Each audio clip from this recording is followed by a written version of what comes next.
Yo à tous, c'est Tijian. Aujourd'hui, on se retrouve pour le scan 1010 de One Piece, Haki des Rois. Et pour une fois, ce scan porte vraiment bien son nom. Et pendant que vous êtes là, profitez de la petite introduction pour vous abonner et lâcher un like.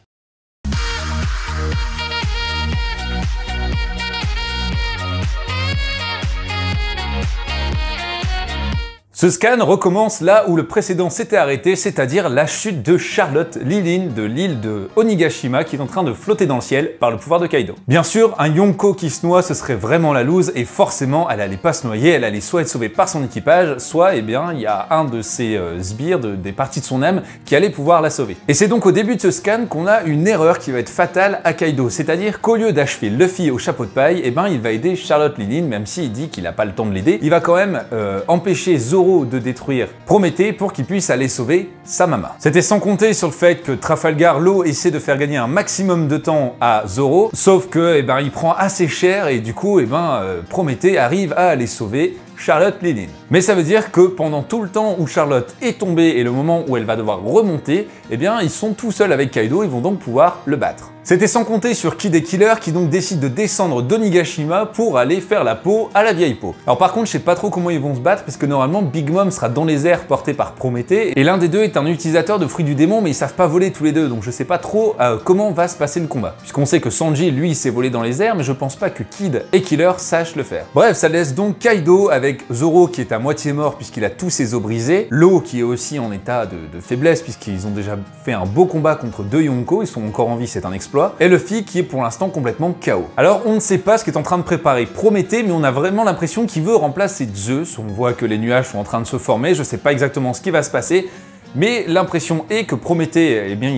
il dit vraiment que Zeus, il est inutile, il a été capturé et enfermé par Nami dans son tempo, et il propose quelque chose à Mama, et c'est à ce moment-là que les nuages sont en train de se former, une sorte d'ouragan de je ne sais quoi, et donc il va peut-être y avoir une nouvelle partie de l'âme de Big Mom qui sera, encore une fois, dans un élément, peut-être que ce sera ce coup-ci plus une tempête, ou je ne sais quoi, ou un nouveau Zeus, pourquoi pas. Et c'est là que la puissance de Zoro est de nouveau réveillée, Zoro qui est bien le second en chef de la flotte du futur roi des pirates, et utilise une technique qu'on n'avait pas vue depuis longtemps et que je comprenais pas d'ailleurs pourquoi on l'avait pas vue depuis longtemps parce que c'est comme une technique ultra puissante qui fait appel au démon Ashura qui fait que Zoro se démultiplie, il y a 3 Zoro au lieu d'un et ils font en général une attaque circulaire donc au lieu d'avoir une technique à 3 lames, il y a une technique à 9 lames. Zoro libère donc le démon qui l'habite pour donner son coup fatal à Kaido ou du moins le dernier coup qu'il pourra lui donner avant d'être à 2 doigts de tomber dans les vapes. Il faut rappeler quand même qu'il s'est pris un énorme coup des deux Yonko qui l'a dévié mais il a forcément tous ses os qui sont brisés ou au moins la plupart. Et Kaido, il a une belle trace, il aura une belle cicatrice, mais c'est là qu'on apprend quelque chose de très intéressant, c'est que Zoro a bel et bien le Haki des rois, pas simplement le Haki de recouvrement des armes,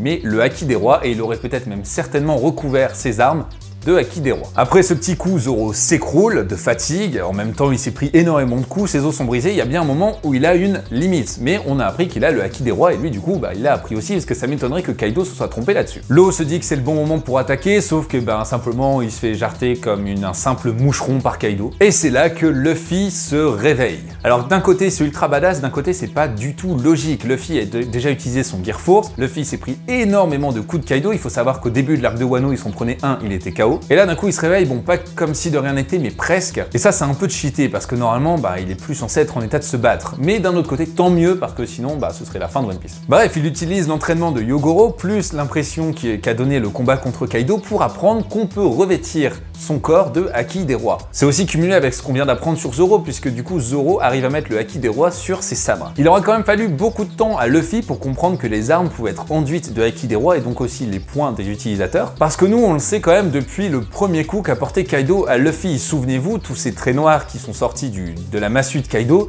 on le sait que ça correspond au Haki des rois, on le voit depuis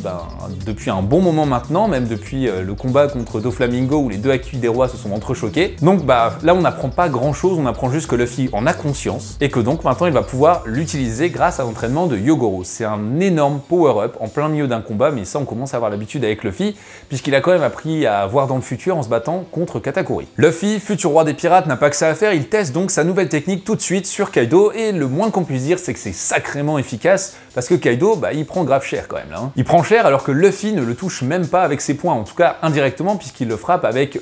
ses poings recouverts de Haki, donc avec ce recouvrement de Haki des rois, il frappe Kaido qui Là, ce coup-ci, il prend des vrais coups qui ont l'air au moins 10 fois plus puissants que ceux qu'il lui donnait avant. Et encore une fois, ça me paraît un peu cheaté. Bon, d'accord, Zoro n'est plus en état de se battre. Trafalgar pourrait encore un peu se battre, mais Luffy lui dit de battre en retraite et de dire à tout le monde que Kaido sera vaincu par Luffy. Donc ils sont en 1v1 maintenant avec la nouvelle technique de Luffy de se recouvrir de Haki des rois. Et on sait qu'il va battre Kaido parce que c'est soit ça, soit il meurt. Là, ils vont pas pouvoir se sauver et laisser les samouraïs, c'est impossible. On sait depuis le début que Kaido devra être battu à la fin de cette bataille, ou du moins devra battre en retraite, se sauver peut-être, on ne sait pas. Mais là quand même, ok, c'est un énorme power-up qui vient de se passer, mais que Luffy va battre Kaido en 1v1, ça me paraît quand même beaucoup cheaté d'un coup comme power-up, de dire allez-y c'est bon, je le prends et puis maintenant ça va être terminé, on va en finir. Bon après ce qui serait plausible du coup c'est que Luffy batte Kaido et que les deux autres membres de la génération terrible arriveraient à battre Big Mom à deux, ou elle arriverait à se sauver, ça on ne sait pas non plus pour l'instant. Bref, c'est ainsi que se termine le scan, pas de scan la semaine prochaine, mais on a hâte de voir comment ça va se finir. Là on est vraiment au dernier duel final de l'arc de Wano Kuni. D'un autre côté il était temps parce que souvenez-vous, Oda après l'arc de Dressrosa s'était excusé pour la durée de l'arc puisqu'il avait été extrêmement long et assez lent au niveau de tout ce qui s'y passait, sauf que ça l'a pas empêché de remettre le couvert pour l'arc de Whole Cake Island et de Wano Kuni. Mais dans un autre sens, c'est, vu tous les éléments qu'il y a maintenant dans One Piece, c'est logique d'avoir des arcs aussi longs, et je vous dis pas, l'arc de l'île des géants, ça va être aussi très long. Voilà, sur ce les amis, je vous dis à très bientôt.